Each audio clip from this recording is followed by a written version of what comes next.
So I got some very nice animal tarot cards, as you can see from the box, as a wee birthday gift the other day.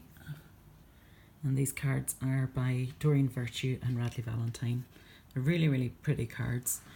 So I'm just about to do the blessing on them, and I thought some of you might be interested to see one way in which you can do it. You can simply hold the cards in your hands and call on your guides or your angels and ask them to put the blessing on it for you. But I've got a bit of a ritual that I've developed over the years, so I thought you might be interested in seeing how I do it, and perhaps give you some ideas of what feels right to you and what you'd like to do yourself. So as you can see on the table in front of me, we have some artwork that I'm working on at the moment: love, success, happiness and abundance. And I thought that was a really good piece of imagery to have on the table while I was blessing the cards, because ultimately when people come to you for readings or ask you for a reading, they're looking for information about love, or they want to be successful, they're looking for their happiness. And you know, let's be honest, who doesn't want abundance in one form or another? So I thought that was a nice piece to have there. Now, as you can see, I also have a piece of incense burning and I have a candle lit. And the incense that I'm burning at the moment is called Dragon's Blood. And if I can find the bit, yeah, so there's a wee bit on the side that just tells you, I don't know if the camera's zooming in enough for it there. So it just tells you a wee bit about what the dragon's blood can be used for. So as you can see here, I also have some glitter, and I have some of my crystals, and I have two beautiful angels which were given to me as a gift, and one says believe and one says hope. And I thought they were quite appropriate too. Obviously, if somebody comes to you for a reading, they're looking for hope. You know, we all look for hope, no matter what our life holds for us at any particular time. We want the hope that there's more out there for us, that there's what we want, that our hopes and our dreams are alive. And believe, obviously, you need to believe in your angels and have faith in them to be able to work with angel cards. Although these are animal tarot oracle cards of a sense, they all work in a similar way. You'll also see over here in the dish I have some California white sage, which has been burnt before. So I'm going to start just with the California white sage and give it a little burn if it decides that it's going to smoke for me.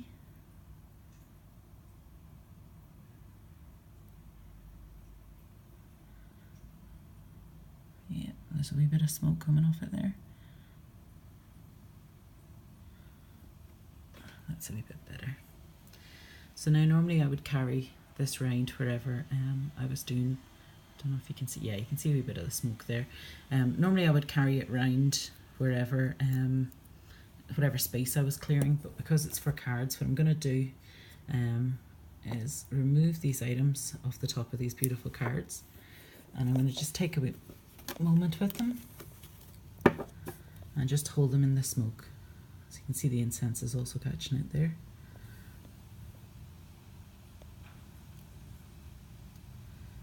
They are really beautiful cards. So I'm just going to say to my guides, ask them to clear the cards for me of any energies which may have already been present in it. And I'm going to ask that a blessing be placed on the cards so that all the work that comes out of them is done with truth and honesty, and for the greatest and highest good of everyone involved. And so it is. Now, another way you could do it is if you hold them in your right hand, and obviously I'm only have one available hand at the moment because I'm moving the camera around. But if you take your left hand, because your wedding finger is the finger that links straight to your heart, so it knows your heart's desires. So if you hold it in your right hand and just knock on the card 3 times, and that knocks out any stagnant energy or any kind of energy that you wouldn't want in the cards. That's a good idea if you haven't used the cards for a while, or you're somewhere where you don't have incense and you don't have sage and stuff, but you just feel like the cards need a wee kind of clearing out. You tend to know when the cards, you don't have to do it every single time. You might find sometimes that you start to go through the cards and discover that they're not reading, they don't feel quite right to you, or something just isn't sitting right. Right. So the next thing I have here, which I had sitting on top, they've been sitting on top for a wee while now, is my crystals, because you know what I'm like, I can't do things without crystals. So I have a piece of clear quartz here, and clear quartz is for amplifying, and it also connects with your crown chakra. I've got a piece of carnelian here, which is just a fabulous crystal for energizing the cards and for energizing yourself. I have a piece of rose quartz, which is good for emotional stuff, you know, anything to do with the heart chakra. So people tend to, if everything's going great, people don't tend to be looking for a reading. It tends to be when people are having troubles and issues, or things aren't going quite how they would have expected them to. So this is where the rose quartz comes in, because it's good for releasing whatever kind of stagnant energy the person has, I suppose, and letting that all go and putting in fresh unconditional love for them. And I know this is very dark and you maybe can't tell, but it's actually a piece of amethyst, which is really good for connecting again with the crown chakra, but also with the third eye. So those were just a wee selection of crystals which were gifted to me, and I just thought they were perfect, especially with them being in the angel wings. So what I'll do is I'll show you the ritual. I'm not going to read with the cards today, so what I'll do is when I'm finished, I'll just put the crystals back on top of the cards. So even though the cards are blessed, the energy from the crystals is then filtering down into the cards themselves. Okay, so I'll just take them off for the moment and put them out the side. Now, another thing I have is this green and blue glitter, and it was the one that I was drawn to have various different colours, and you can't help but have a little bit of sparkle in your life, do you know? Now, this is just basic glitter in a bottle, but what I've done earlier, and I'm going to do it again, and hopefully the camera won't hit the floor, is I'm just going to take it in between my two hands. So just with it nuzzled in the palms of my hands. As a Reiki practitioner, I'm going to call on the Reiki energy. So I'm going to invite in Dr. Yusi and all the Reiki masters past and present, the angels and archangels. And I'm going to ask that there be a blessing placed on this glitter, so that everything it's used for receives a blessing also.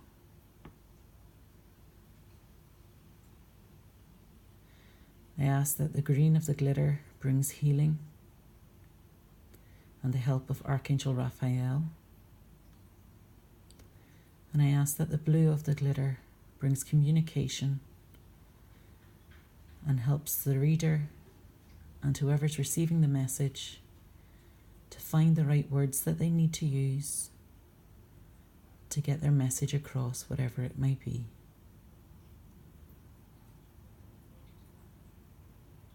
And so it is.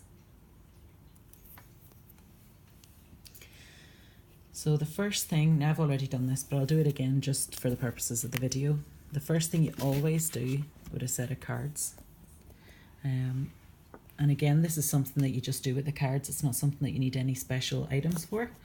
So you just take each individual card and just take a moment with each card. Now, it's up to you. You may wish to read each individual card the first time you touch it. But as I'm not a big fan of going with the card, what's written on the cards, and more to do with the pictures and the connection I have with my guides, then I tend to just look at the pictures and just spend a wee moment building up a relationship with each individual card. Now, you'll notice at the start, you may have one or two cards stuck together,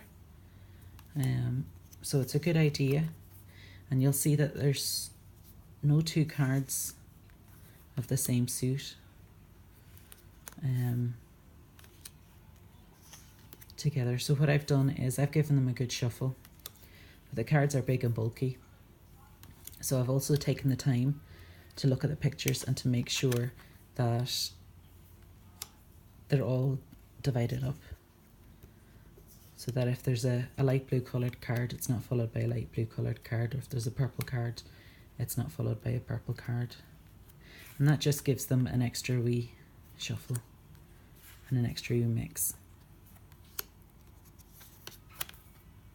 Now, while these are tarot cards, you still use your connection to spirit or your connection to the angels to read from them.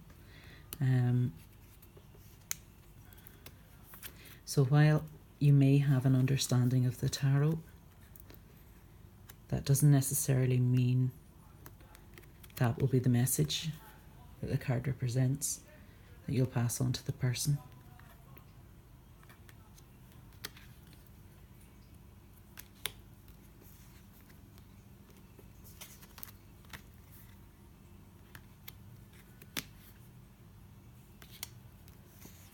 So you get the general idea here.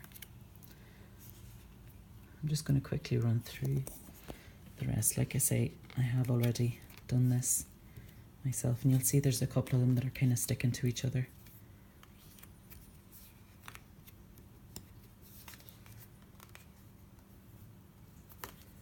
I have to say, these are really, really beautiful cards. So if you're looking for a new deck, they've only just been released. I'm quite lucky to have a birthday in October, because Radley and Doreen tend to bring out a brand new deck. So it's like, yep, that's an easy birthday present to get over. It's nice for me too to know that I've got a nice set of cards.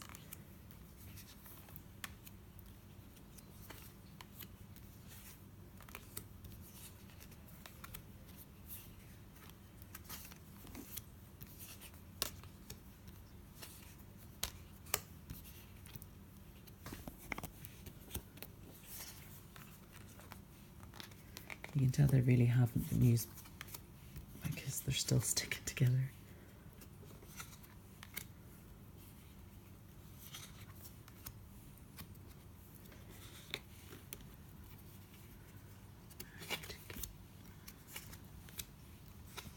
And the reason I'm doing it this way and continuing down through the deck, even though I've done it before, is as you can see, the pile on the right hand side is starting to spread out, whereas the pile on the left hand side is kind of stuck together. And for the next day, what we're going to do is we're going to spread out the cards, so it's easier if they're all kind of mixed up rather than sitting in a neat pile, because this is where we bring in the glitter.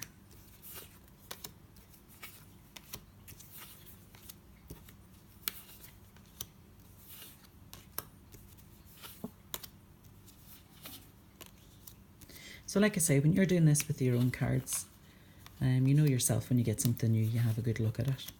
So obviously you're going to spend a wee bit more time looking at each individual card. But all you're basically doing is putting your energy on the card, but you're also almost like indexing with your guide as to which cards are present and what the cards look like. Right? And that means then when your guide has a message for the person that you're working with or you're giving the reading to, then that person can, or your guide can tell you, can pick out the cards for you so the right card comes out for the person. Now the other thing I didn't mention is the cloth. You'll see there's a cloth covering the table. This was a beautiful handmade scarf which came back from Thailand. With a good friend of mine brought it back for me, and she's actually a tarot reader herself. She's been doing it for 30 odd years in the Barras in Glasgow. Lovely, lovely lady. And I like to use it because it has that added wee bit of magic, because she brought it back for me. So I'm not being particularly pretty about this. The idea is just to get a little bit of each card showing. And then you get your glitter, and hopefully that'll stay there for me. Right. So then I'm just going to gently, maybe a little bit more than I intended, sprinkle a little bit of dust all over the top of each card. And you can see they're all lovely and glistening now.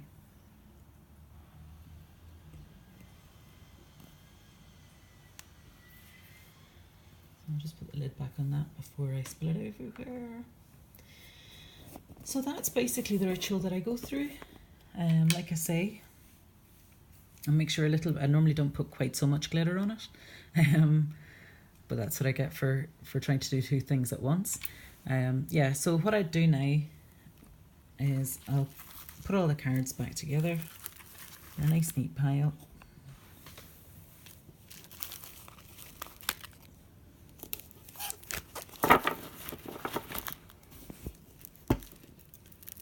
And you can see the glitter's falling out onto the table there. That's okay. We should leave a trail of glitter wherever we go, sure, why not? Doesn't the world need more sparkle? Right, so that's the cards blessed. You can add a little bit on top there if you want. And then I'm just going to return the crystals over the top of it. I'm going to put the angels, hope and believe, back on top. I'm going to take a wee moment. I'm going to thank the archangels. I'm going to thank my Reiki guides. I'm going to thank Dr. Yusi and all the Reiki masters past and present. I'm going to thank my guides who acknowledged the cards with me and who helped me do the readings. And I'm also going to thank the universe for providing me with the readings and the messages and the information that I need to know when I come to use these cards to read for somebody else. And so it is. Thank you.